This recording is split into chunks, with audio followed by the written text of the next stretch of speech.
True Crime South Africa is published in conjunction with Arena Holdings, publishers of Times Live, Business Live, Sowetan Live, and others. The opinions expressed in this podcast do not necessarily represent the views of Arena Holdings and its affiliates. The only noise in the quiet corporate office block is the occasional hum of a photocopier and the distant buzz of telephone conversation as people conduct their business as they would on any other day. On that day, though, the silence is suddenly punctuated by angry voices coming from the boardroom, and then 3 gunshots, followed by a 4th. The gunshots will herald the end of 2 lives, and the beginning of a process that will destroy thousands more, in many cases without any hope of recovery. This is True Crime South Africa. I'm Nicole Engelbrecht, and you're listening to episode 101, A Pyramid of Death.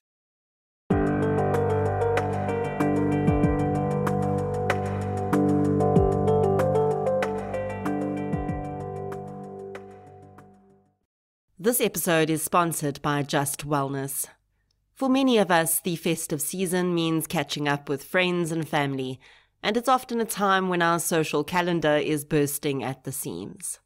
If you're anything like me at the end of the holidays, I often have no clue how I managed to consume as much food as I did, and it really feels like every get-together is an enormous feast.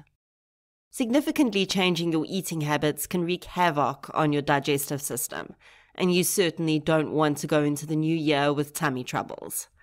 Just Wellness's blend of olive leaf extract and devil's claw or aloe ferox are just what you need to prep your digestive system and boost your overall wellness this festive season. The devil's claw blend is great for aiding the prevention and symptom easing of heartburn and inflammation, as well as being an alternative treatment for gout, while the aloe ferox blend will help to cleanse your colon and ensure that festive feasts don't stay with you longer than necessary. You can get free delivery of any of the fabulous Just Wellness blends by ordering 2 products on their website, justwellness.co.za. A huge thank you to Just Wellness for supporting True Crime South Africa. Before we get into today's case, I'd like to thank our new Patreon and PayPal supporters who have contributed to the show since I released the last episode.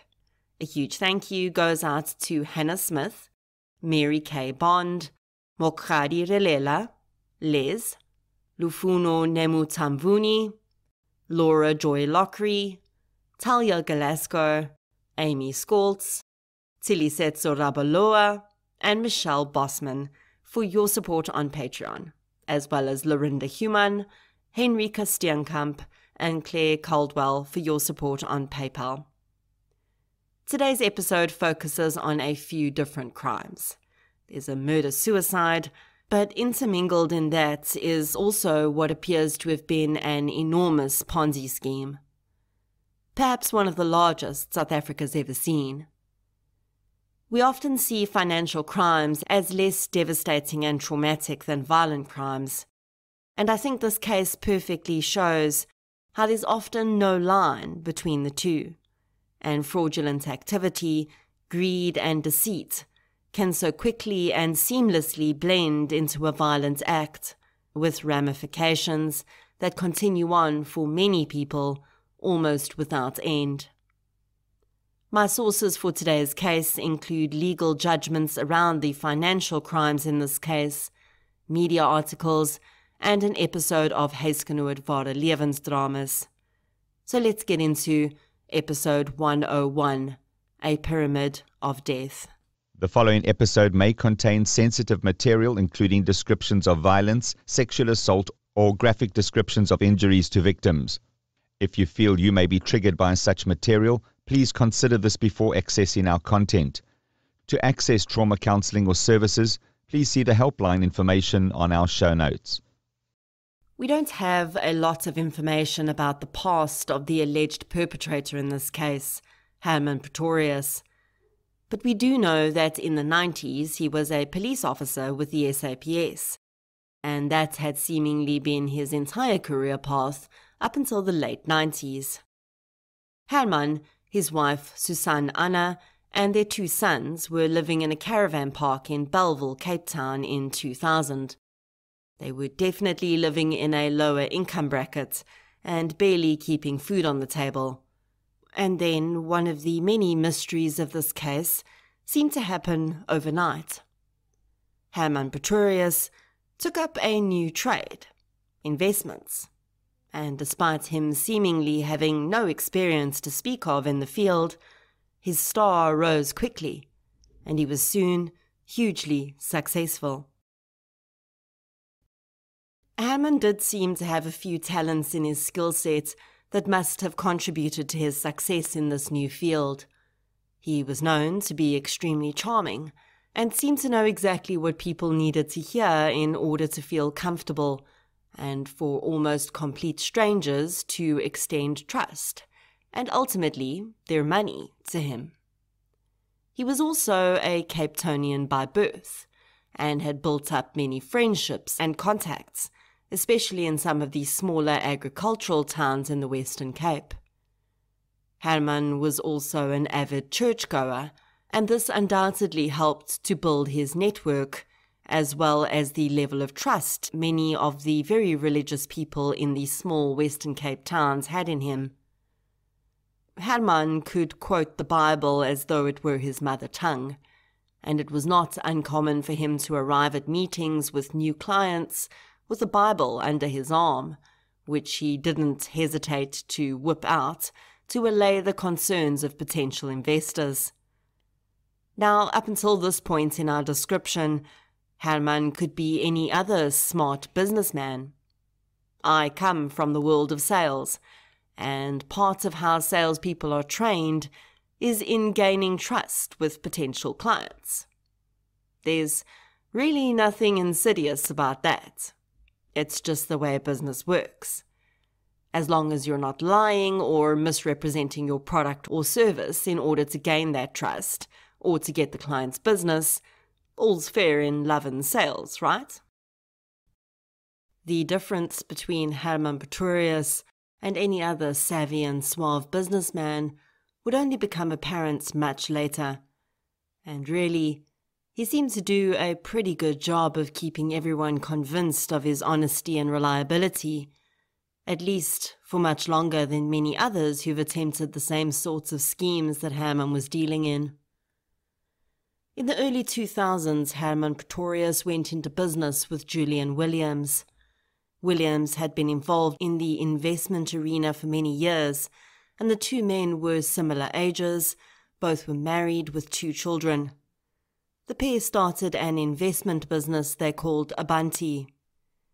It's difficult to say exactly when Herman Pretorius began to realize he could make far more money if he slid slightly over to the dark side, and we'll never really know if that happened when he was still in business with Julian Williams, but he definitely carried over many of the investors he'd gained while working with Julian into his new venture. When Julian decided in 2008 to part ways with Herman and open his own investment firm, Basilius. Even today, after all is said and done, there are 2 versions about how closely tied Herman and Julian remained after this apparent split of their business dealings. It's clear that the 2 men retained one business connection, and that was in a business called SA Super Alloys.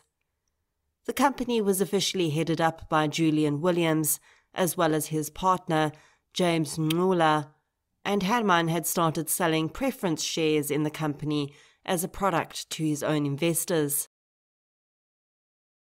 Now, I will admit I'm no financial guru, and I had to do quite a bit of research to understand a lot of the terms I came across around this case. I'll explain the terms to you as I mention them, even though you may well know what they are, because I'm sure there'll be at least a few listeners that don't. Preferential shares in a company are shares that are sold to an exclusive group of investors, with the caveat that should the company go bankrupt, the preferential shareholders will be entitled to have their investment paid back to them from company assets before any other shareholder is paid. The deal that Herman was offering his investors was apparently a 3-year fixed deal in which they would earn a dividend of 20% on their investment. In the first year that he was selling SA Superalloy shares, he was able to pay out this pretty incredible dividend to his investors. But in the second year, the dividend dropped to 15%. Investors would, of course, still be very happy with this, as it's a far higher payout than one would usually expect on such an investment. But it would be the third year of this specific investment, 2011, that would really sour relations between Herman and Julian, because in 2011, Julian told Herman that there would be no dividends to pay out to his investors on the SA Superalloy shares, not a single cent. This left Herman with 180 million rand worth of unanswered questions from his investors. Now, it may seem like this predicament was something that Julian Williams was responsible for, and that Herman was the innocent party who was now being made to look bad in front of a large group of people, some of whom had been investing with him since the 90s. That is certainly how it appears on the surface, but there was much more going on behind the scenes, and for Herman Pretorius, the SA Superalloys saga was just the cherry on a fast souring cake. SA Superalloys was an unlisted company. In other words, it was not yet listed on a stock exchange, and this was not the only unlisted company for which Herman was selling shares. In fact, shares in unlisted companies were his most sold product, and that was because he somehow managed to offer extremely generous dividends to all his investors on these share purchases. In fact, the 20% he'd offered on the SA Superalloys shares was actually quite low in comparison to what some of his investors were promised by him, which averaged at 30%. If you've listened to my episode on the Cryon scheme in Vanderbijl Park, you'll remember that such a high dividend on an investment is a huge red flag. Most solid, legitimate investments cannot offer anything higher than the inflation rate. Inflation in 2010 was 3.5%. But Herman had been successfully paying out the incredible dividends he'd promised his investors for several years. This, of course, resulted in friends and family members of those happy investors also wanting to invest their money with Herman. By 2011, the ex-police officer turned investment guru was flying high. He had 2 very lavish homes, one worth 26 million rand in Welgemoot, and the other a holiday home in Hermanus, also worth multiple millions of rands. And that home was featured in the House and Home magazine due to its special architecture and impeccable furnishings. Herman spared no expense in furnishing his homes, with the single table in the Hermanus home being valued at 49,000 rand. He owned various cars, including an Aston Martin and a Ferrari, and gave his wife a ring valued at 400,000 rand as an anniversary gift. His sons were studying at university, and they too wanted for nothing. Life was good, at least on the surface. Besides the interest percentage red flag when it comes to choosing investments, the overriding principle that really should guide most people in considering any opportunity is, if it seems too good to be true, it probably is. And it would be this saying that prompted a few different people to start looking a little deeper into Herman Pretorius and his investments. In May 2011, the Financial Services Board, or FSB, received information about Herman Pretorius and his investment business. At the time, the FSB was the government's financial regulatory agency, which was responsible for non-banking financial services. Those providing financial services had to register with the FSB, but Herman Pretorius never had. According to him, the service he was offering did not fall under the auspices of the FSB, and when the agency received this tip, this is what they set about trying to determine. The information the FSB was given was that Herman was selling shares in unlisted companies and that he was making representations to community members in order to get them to invest with him. The FSB approached Herman at this time, and after receiving information from him and conducting their own investigations, they determined that nothing he was doing fell under the auspices of their agency to govern. In a later statement, the FSB would also say that they'd not picked up any criminal activity in Herman's business activities, and if anything, the work he was doing would fall under the Companies Act, which the FSB was not mandated to enforce. Now, I tend to think that although this investigation probably served the purposes of the FSB, it did little to actually determine whether any criminal activity was actually being undertaken. And in all fairness, this was not really the mandate of their investigation. But I do think it was a missed opportunity. And this is a problem I've seen with many of these regulatory agencies. They have a mandate, but it's very narrow, and it seems that many things slip through the cracks because these agencies are not allowed or do not want to think outside the box. One example I've seen of this is the HPCSA, the Health Professionals Council of South Africa. Their mandate is to regulate health professionals registered with the council and ensure that they are practicing in an ethical manner that does not harm the public or the reputation of the profession.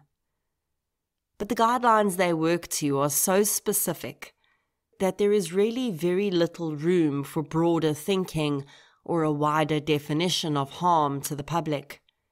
In one instance, I approached the council about a dentist who served time for sex crimes against children, and upon his release on parole, once again took up his post as a dentist in a community role, in which he has access to children in a position of authority. When I took this up with the HPCSA, they informed me that because the crimes he was found guilty of did not relate to his work as a dentist, the children he was convicted of sexually assaulting were not his patients at the time of the crimes. They did not have the authority to stop him from working as a dentist. If he'd been found guilty of raping his patients, that may have been a different story. But as it stood, the HPCSA could and would do nothing to prevent him from having access to child patients. I asked, considering their mandate to uphold the ethics of the medical profession, if they thought it ethical that a medical professional rape children, regardless of whether those children were his patients or not. And their answer was that they could not get involved in the private lives of their members unless the matter directly impacted their work as a medical professional. Forgive my segue here, but I do have 2 points to make with it. The first is, do not assume that the medical professional you entrust your or your children's bodies to are not convicted sex offenders. And the second point is that regulatory bodies often have a lot of snarl and almost no teeth. And the teeth they do have will chomp down on only the bits they find enticing, and wholly navigate around these suspicious bits that really should be looked at by someone. And yes, they should be alerting the relevant authorities if they come across cause for concern. But more often than not, they won't. And this, it seems, is precisely how the gaping black hole in Herman Pretorius's activities was missed. The FSB did investigate in May 2011, but they seemingly only investigated the parts that were required of them. And if they did come across anything they found suspicious, but not directly linked to their mandate, it doesn't appear the authorities were notified, at least not immediately. And when the true nature of what was happening did come to light, it was far too late. Because the truth was that although the FSB did not find anything of concern from the perspective of their mandate and guidelines, Herman Pretorius's investments were far from above board. Although he would never stand in court to face any charges, there is more than enough evidence to show that, at best, his business was shady, and at worst, it was one of the biggest Ponzi schemes South Africa has ever seen. When I covered the Cryon Ponzi scheme in episode 54, The Angel of Thunderbale Park, I explained that although there is a difference between a Ponzi scheme and a pyramid scheme, the words are often used interchangeably in the media and the public's description of such schemes.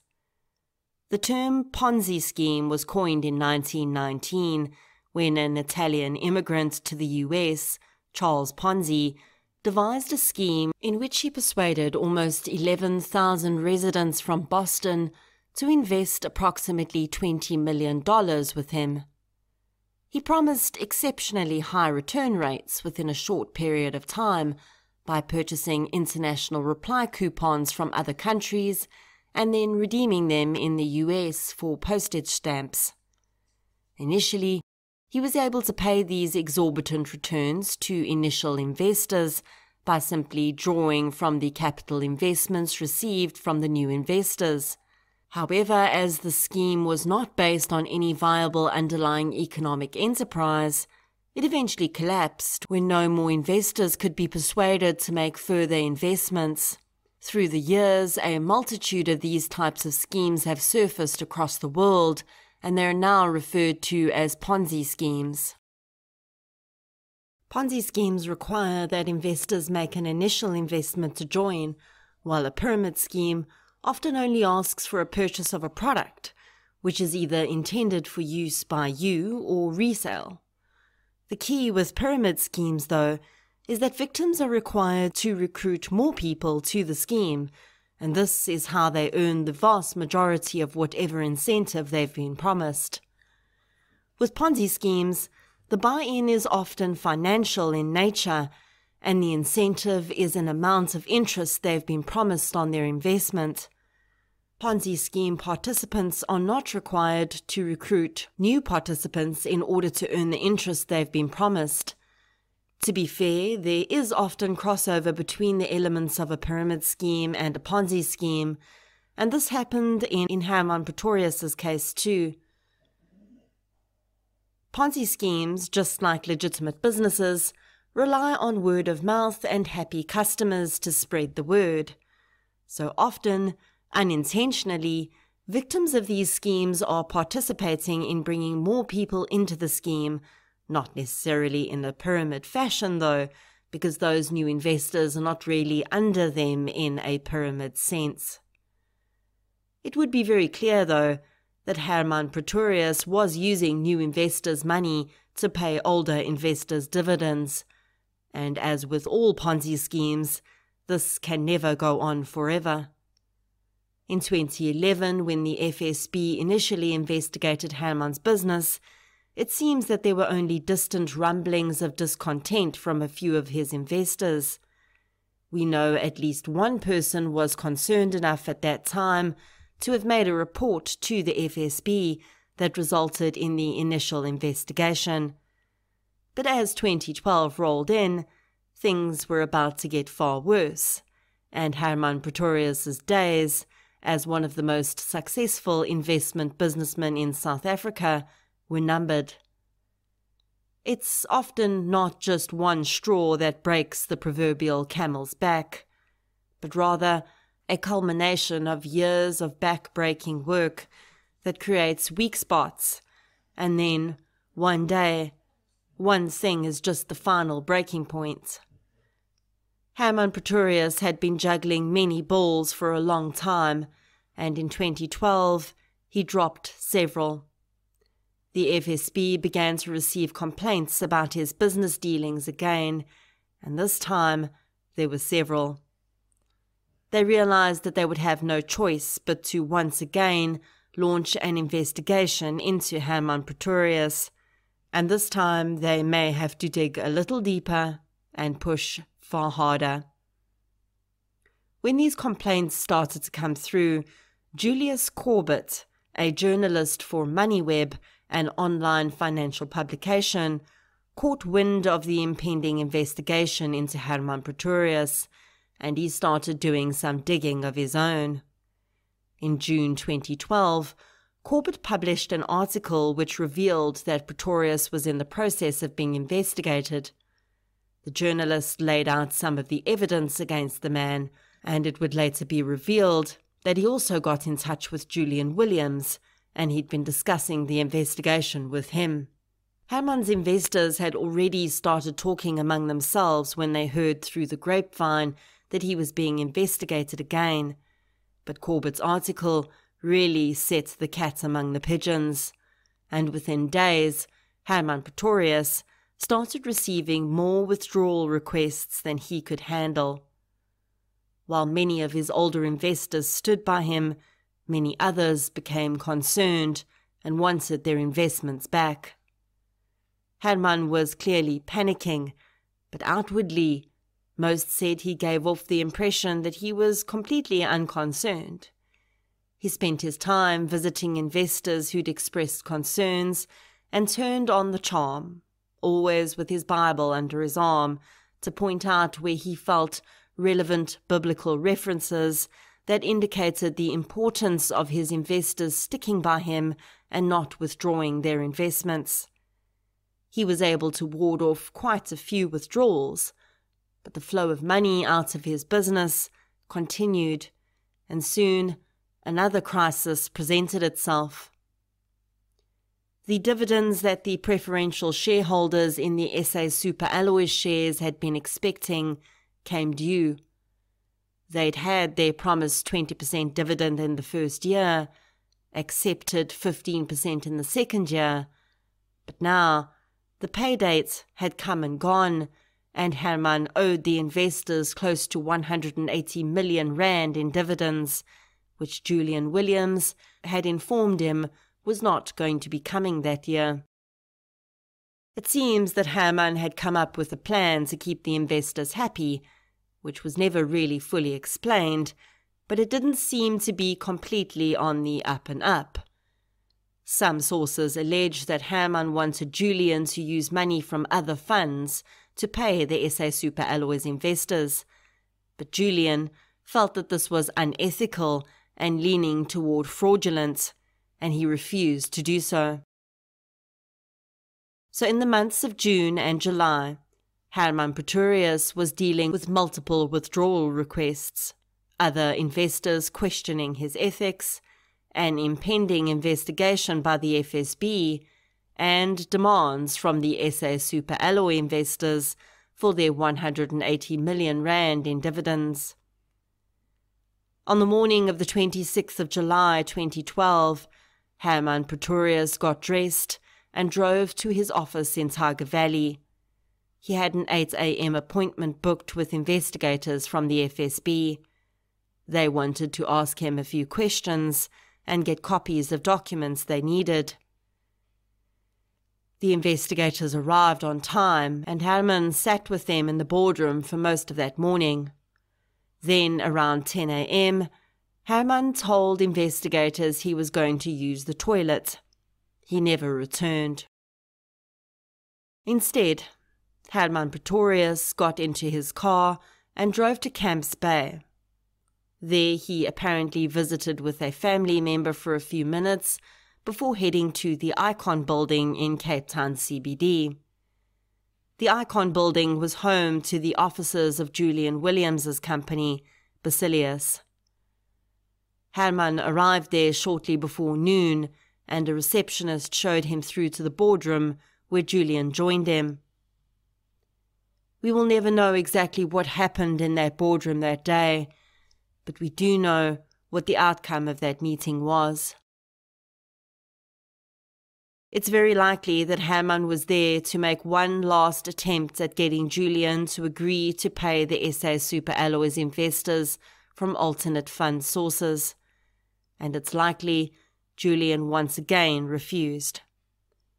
4 gunshots rung out in the boardroom a little while after Herman had arrived.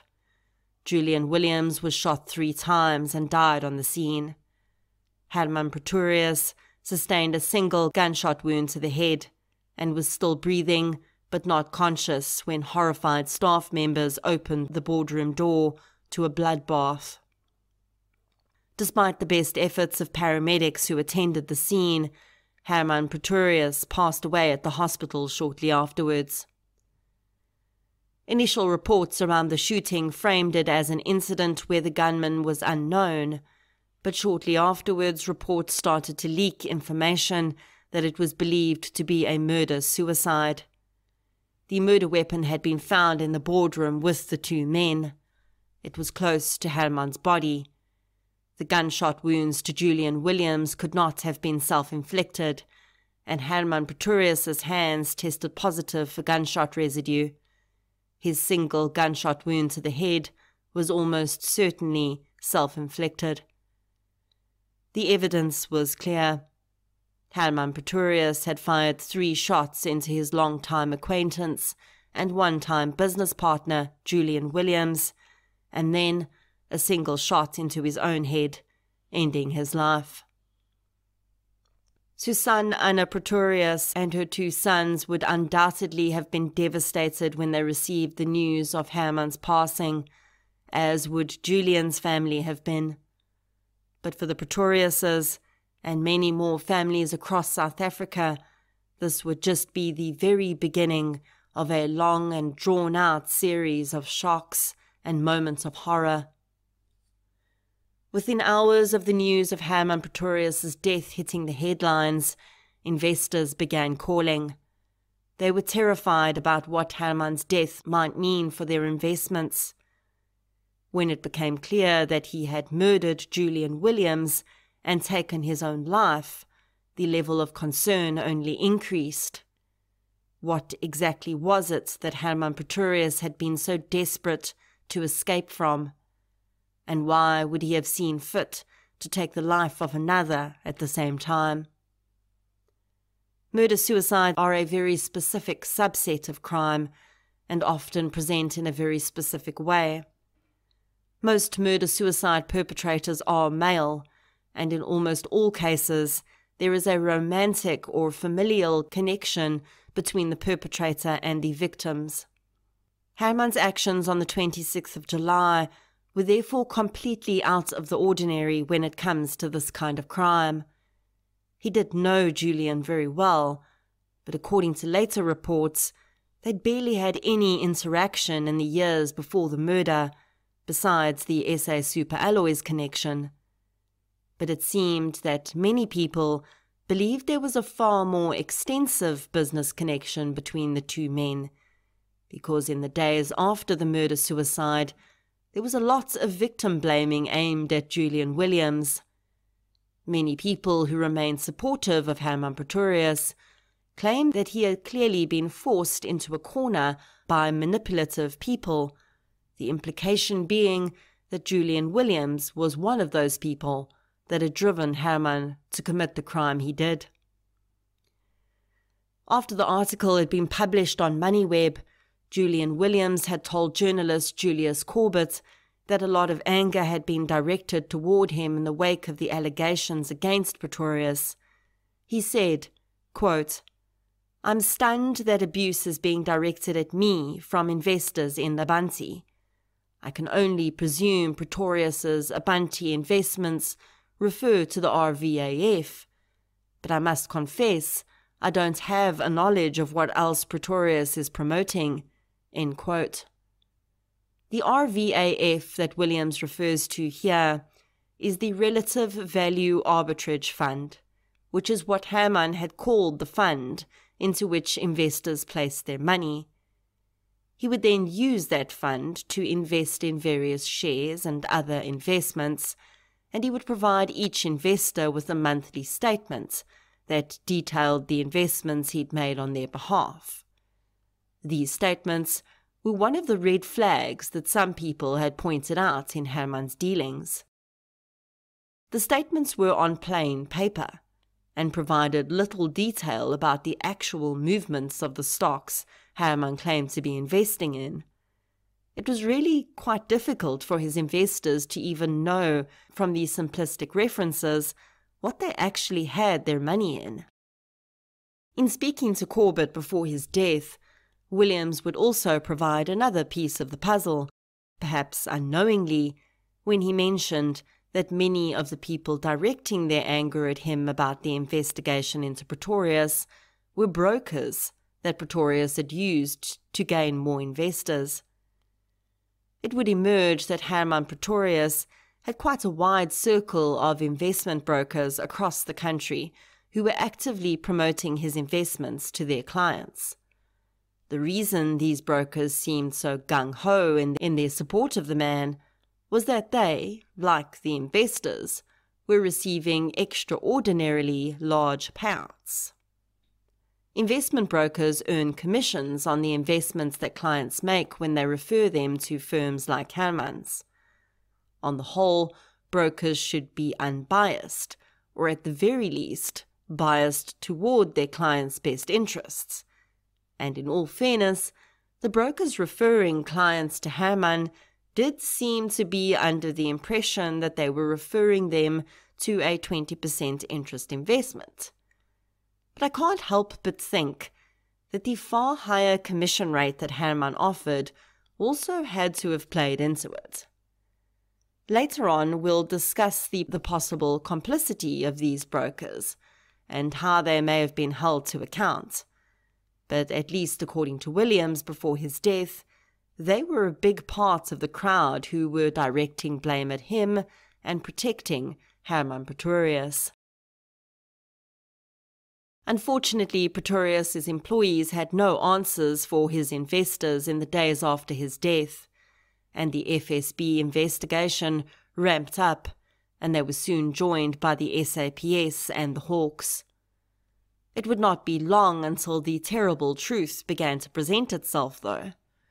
Within a week of Herman Pretorius's death, Mornay Stradom, an investor and also Pretorius's lawyer, applied for an order of sequestration from the Western Cape High Court for Herman Pretorius's estate, which included a bounty and, in turn, all businesses related to the man. An order of sequestration will be issued for an estate if evidence is presented to prove that the debts owed by the estate are larger than the capital or assets available to pay those debts. Essentially, investors would hear Herman Pretorius and all of his businesses were bankrupt when he died. The bank accounts that Herman ran his business from, which received all his investors' money and also paid out their dividends, had a balance of just 2.5 million rand at the time of his death. And while most of us would be pretty happy with that balance, Pretorius was operating on a different level. He owed just one group of investors 180 million rand. So 2.5 million rand was not even a drop in that ocean. Herman's funeral was a strange event. Although most attendees came to mourn him, there was also a group of people who attended in the hopes that they'd get some answers about their investments. The event also showed just how deeply interwoven Herman's personal and business lives had been. His funeral appeared to have been crafted to get across the message that there was no money left in his estate to pay back investors. 2 different pastors led the funeral. One addressed the ordinary business of such an event, memories of the deceased, condolences to his family, and the like. The other very clearly addressed the investors present through thinly veiled comments about the mistakes Herman Pretorius had made. The pastor who led this portion of the ceremony was not only a long-time friend of Pretorius's, but also an investor.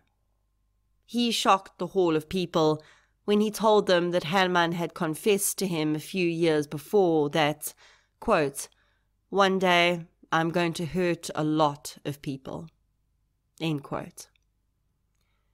The message sent out that day was clear. If you have invested money with Herman Pretorius, you can consider it lost. For many of the investors, though, it was not that simple. Herman had not just focused on high-flying business people with disposable income. In fact, that profile of person made up the smallest part of his client portfolio. For the most part, his investors were farmers, retired doctors, and the like. Men and women living predominantly in small Western Cape towns who'd been drawn in by the trust that others had in Pretorius, and of course, his charm, charisma, and smooth-talking skills drew them in too. Many of the investors had handed over their entire retirement funds to Pretorius. These people had been living off the dividends from their investment with Pretorius, and when the man died and his estate was put under sequestration, their income immediately dried up. It's interesting to note how, even when all the news coverage and talk on the street about Herman and his investments began to reveal the truth of the situation, so many people still held him in high regard and refused to believe that he'd purposefully been running a Ponzi scheme. Susan Anna Pretorius, Herman's wife, told journalists and anyone else that asked that she'd had no idea what her husband was doing. She said that she'd played no role in the business and had been a housewife. She had only spent what her husband had given her. Many would refuse to believe that she hadn't known, and perhaps it's possible she'd had her suspicions. But let's face it, thousands of people had not known what Herman was up to. Many people had been fleeced by him. Whether or not Susan Anna had any knowledge of her husband's criminal activities, she and her sons were going through a terrible time. She had not only lost her husband suddenly and in a way that he would now always be remembered as a murderer, but soon she would have nothing at all left from their previous life. When I covered the Cryon scheme, I explained how the legal proceedings against a Ponzi scheme are conducted, and this involves a team of assessors working to systematically trace all the money that came in and went out of the scheme, and also seizing all assets that can be proven to have been purchased with the proceeds of the scheme. The team assigned to unravel the scheme were tasked with bringing back in as much of the money that went out as possible. Then, from that money, certain people would be paid. The first would be the team of assessors. Then, any money owed to the South African Revenue Service would be paid, and any creditors who'd managed to successfully petition for their debt to be paid back to them, which is extremely rare, and usually such creditors will have to write off money owed to them. And finally, what is left will be distributed among those who were victims of the scheme. But there's a strange dichotomy when it comes to Ponzi schemes, because the victims are also seen as complicit in the crime.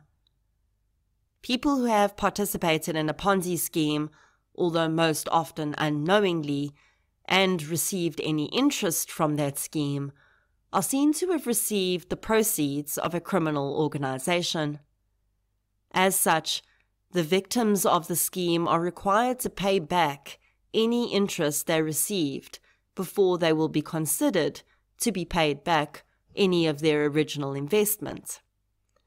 This is often a huge shock to victims who are already reeling from having lost their entire savings, and then assessors start knocking on their door to claim back interest they've received. Considering most of these people were living off the interest on a monthly basis and using the amount up monthly, this would be like someone knocking on your door and telling you to pay back the salary you earned for the last 3 years. Would you be able to do that? No, me neither. Now, I get why this happens from a legal perspective, but from a human perspective, it's just atrocious. One man had been investing with Herman Pretorius from the late 90s.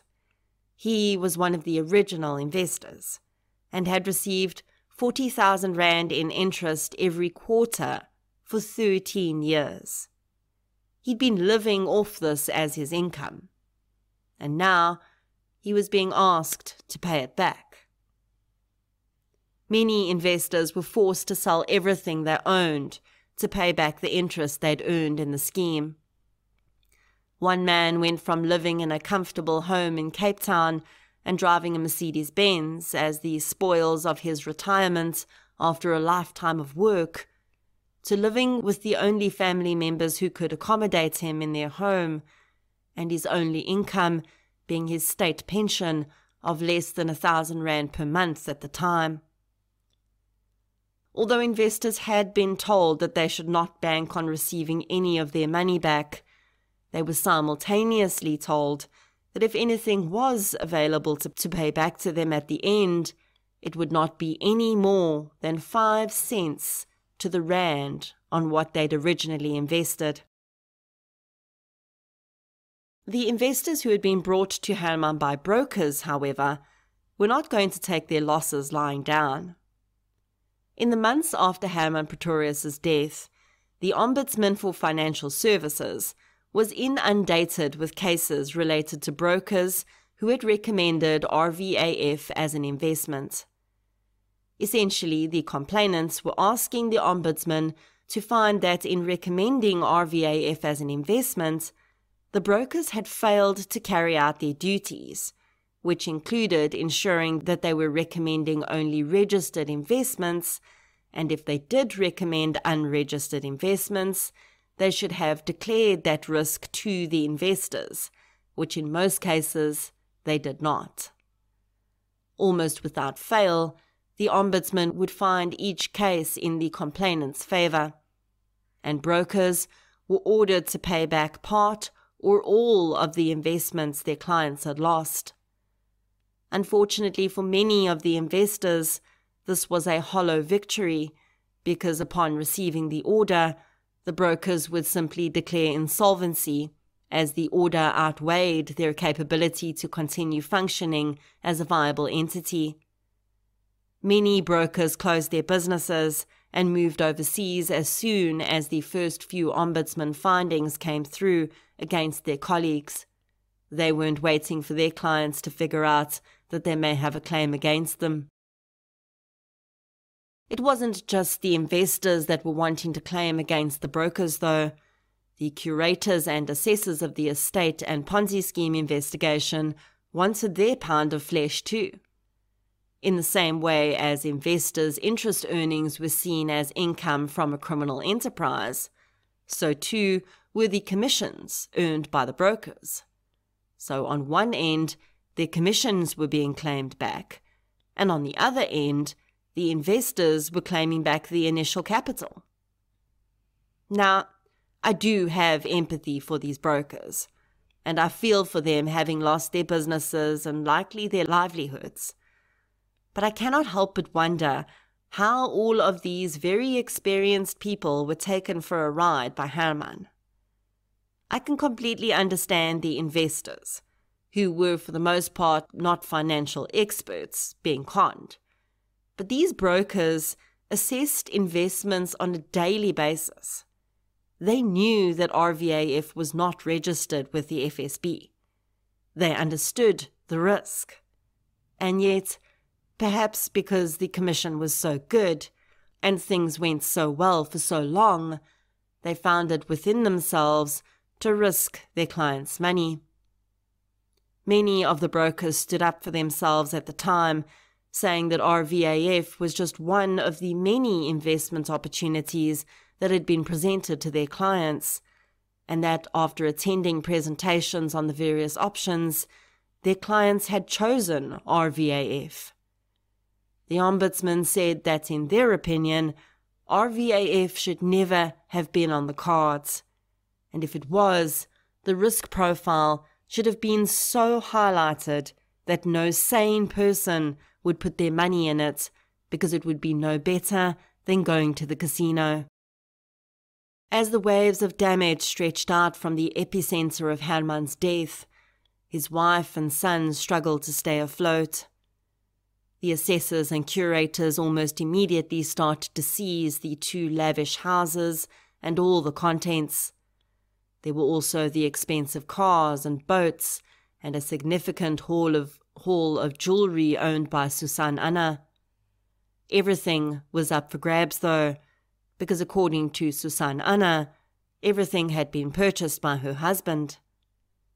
Of course, it would take time to prove exactly what money had purchased which items, and hence what had been the proceeds of crime, but no one could risk these items disappearing in the meantime, so they had to be seized. Susan Anna would hire a lawyer and attempt to stop the large-scale seizure of the homes and everything in them, but her attempts would fail, and within a few months of becoming a widow, she was also homeless. She was instructed to move out of their home in Welgemoot. She would be allowed to take 1 bed and 1 refrigerator with her, and a few personal items, such as clothing and photographs, but everything else was considered the property of the recovery fund until further notice. Susan Anna had spent days with the investigators going over everything she knew and remembered from the years her husband had spent in investments.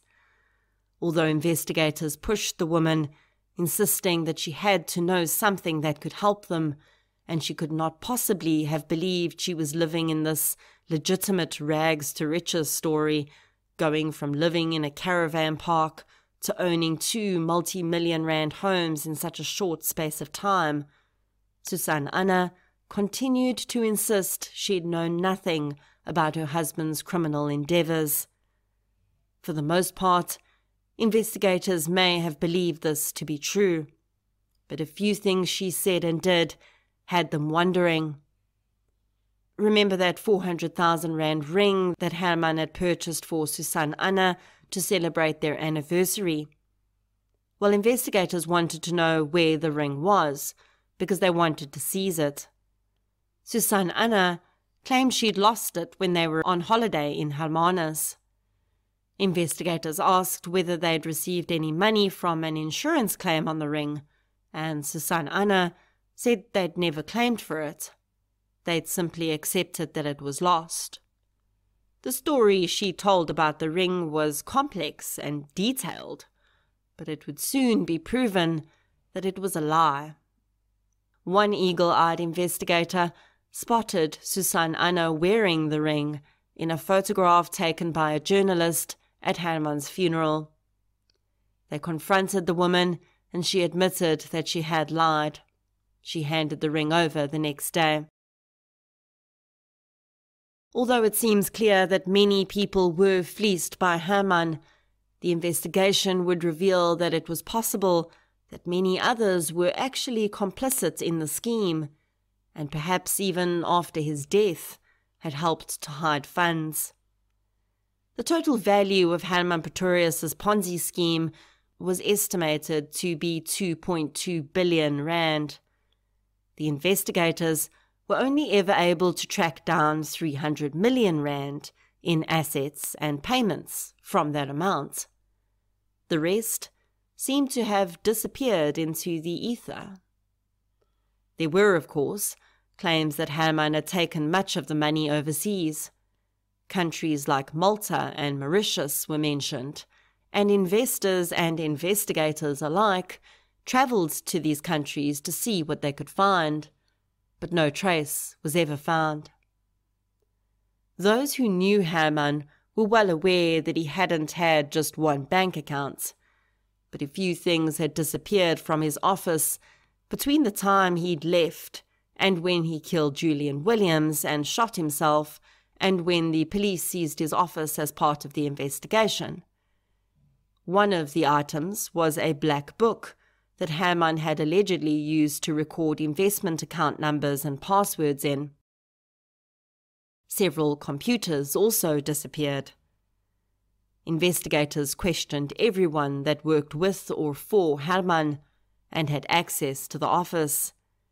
They also looked into that visit he made to a family member in Camps Bay on his way to the Icon offices on that fateful day, but those items were never recovered.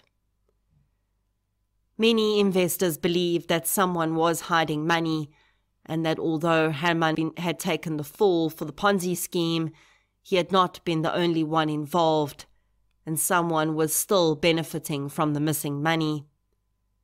Unfortunately, this could never be proven, and right up until today, the missing multi-millions remain missing. Both homes belonging to the Pretorius family were auctioned off with the contents inside. They fetched only a portion of their value, and the auctions themselves were strange events, with the crowd consisting of both those planning on bidding on the homes, as well as investors who'd lost money and simply wanted to come and see what their money had likely purchased. One woman who'd invested close to 700,000 rand with Herman, and whose husband and daughter had also invested, sat in the Hermanus home and spoke to a journalist. She said that she'd become friends with Herman and his wife after investing with him for some time. She'd been invited to stay at the Hermanus home with the family on several occasions, and always marvelled at its beauty, wishing that one day she would also be able to afford something so lavish. She laughs harshly as she says that she now realizes there's a very good chance she did pay for part of that home. And this was the deep pain of this case. Herman Pretorius and whoever was working with him, if anyone, did not just steal people's money. Herman befriended these people. He got them to trust him. He shared meals with them and invited them into his home. They, in turn, did the same. He ingratiated himself into their lives. They called him a friend. And all the while he knew, as he told that pastor friend years before his death, there was always a ticking clock behind the scenes. He was always going to hurt a lot of people one day, one way or another. The financial enormity of this case often masks the other crime that happened here. Julian Williams was murdered, and no one really seems to understand why that occurred. Investigations afterwards could not find any deep links between Herman and Julian besides the SA Super Alloy shares. But something that was said to journalist Julius Corbett after Herman's death could give us a clue. Some of Herman's supporters sent emails and letters to Corbett, essentially blaming his article for ruining Herman's life and leading to his death.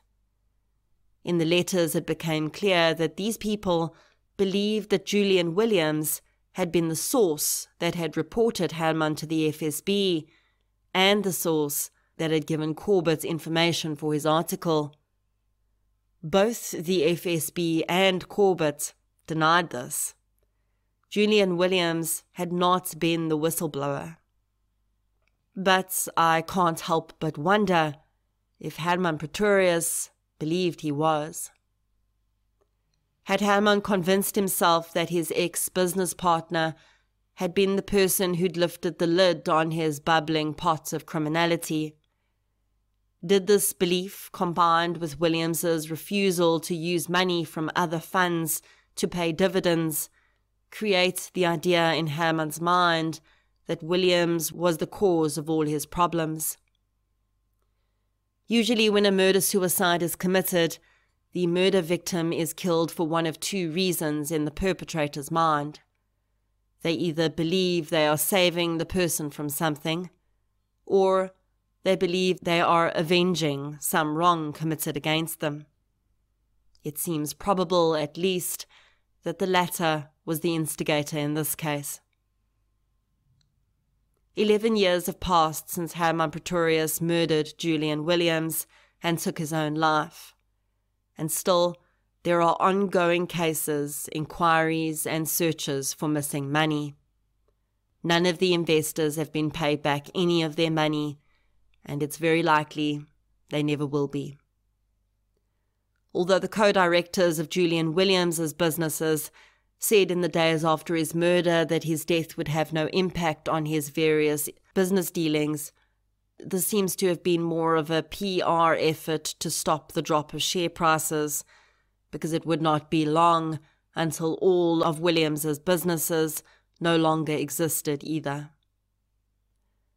As I was researching this case, I tried to put myself in Herman Pretorius's shoes and wonder if, given the right circumstances, I could have gotten caught up in this circle of dirty money.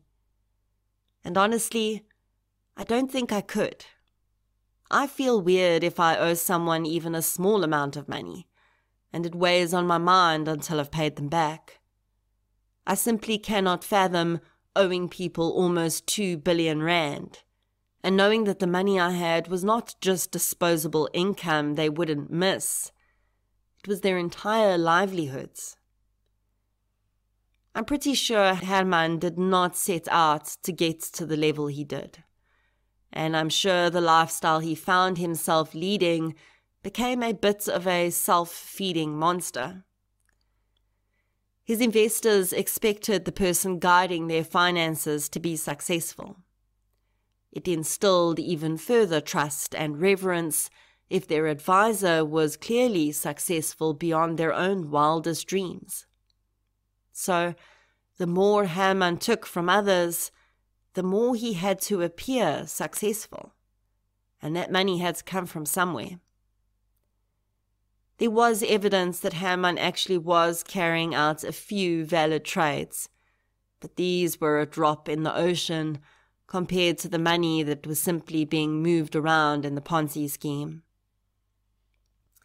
If the SA Superalloys dividends hadn't failed to come through that year, he may well have made it through that investigation.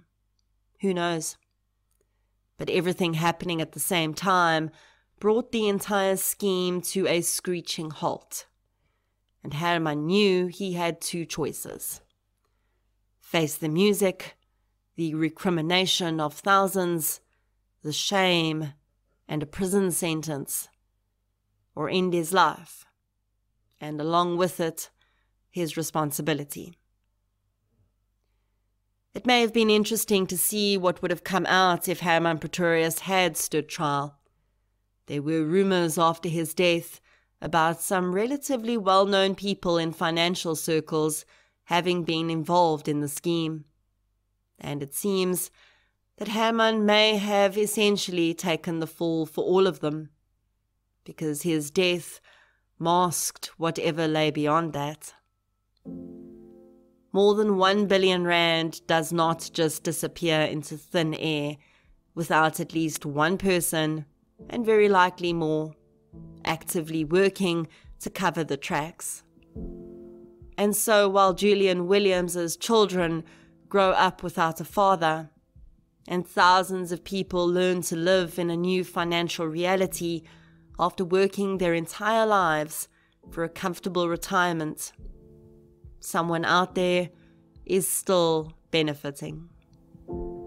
And more than a decade later, it seems very likely they've gotten away with it.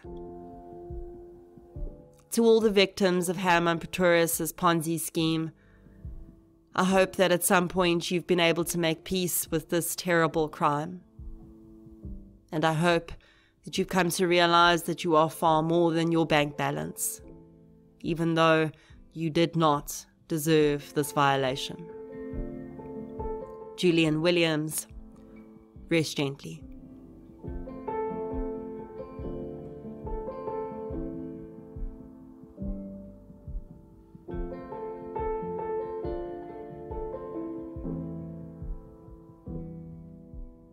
Thank you for listening to episode 101, A Pyramid of Death. If you'd like to hear more victim-focused true crime content, please subscribe to True Crime South Africa on the platform you're using to listen right now. If you're looking for something still related to real-life stories, but often with a more positive slant, you can check out my new podcast series, I Lived Through This. You can follow both podcasts on social media. We're on Facebook, Twitter, and Instagram. I'll be back next week with another episode. Until then, thank you for your support, and I'll chat to you soon.